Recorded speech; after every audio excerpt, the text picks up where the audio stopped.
This much priority in my life, or the noise of social media has never had much impact on my life.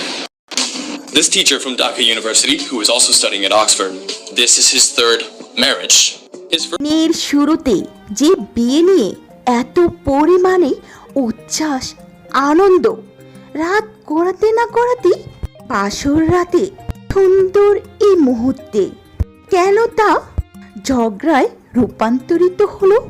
বরের বয়স 50 হলে দীপ্তির বয়স কত? কেন 50 কোটি টাকা কাবিনে দীপ্তিকে বিয়ে করতে হলো? কি রয়েছে এর পেছনের রহস্য? জানতে হলে পুরো ভিডিওটি দেখতে থাকুন। দাবি শিক্ষকের সঙ্গে আলোচিত উপস্থাপিকা দীপ্তি চৌধুরী বিয়ের রেশ কাটতে না কাটতে সামনে এলো এক বিস্ফোরক তথ্য। আসলে অনেক কথা হচ্ছে, ভালোই হলো আপনারা এই প্রশ্নটা তুললেন। আসলে 21 বছর বা 22 বছরের একটি মেয়ে বিয়ে করেছে। 2003 সালে জন্ম নেয়া দীপ্তি চৌধুরী সাথে তার স্বামীর বয়সের ব্যবধান নিয়ে বিয়ের পর থেকে তুমুল আলোচনা চলছে। এখানে বর মুস্তাক এসএসসি পাশ করেছে 1997 সালে, অর্থাৎ দীপ্তি চৌধুরী জন্মের 6 বছর আগে।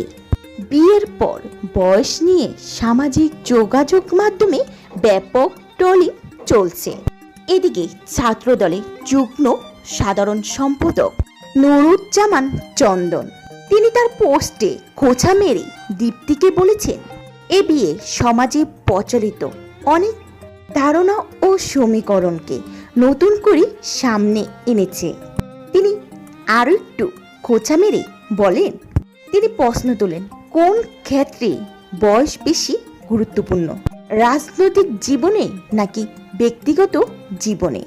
দীপ্তির মুখ থেকে জানা যায় তিনি 23 কিংবা 25 বছরে একজন তরুণী, পড়ছেন জগন্নাথ বিশ্ববিদ্যালয়।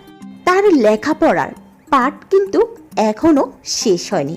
অন্যদিকে তার স্বামী অনার্স কমপ্লিট করেছে 2006 সালে এবং পিএইচডি করছেন ক্যান্সার বিষয়ে।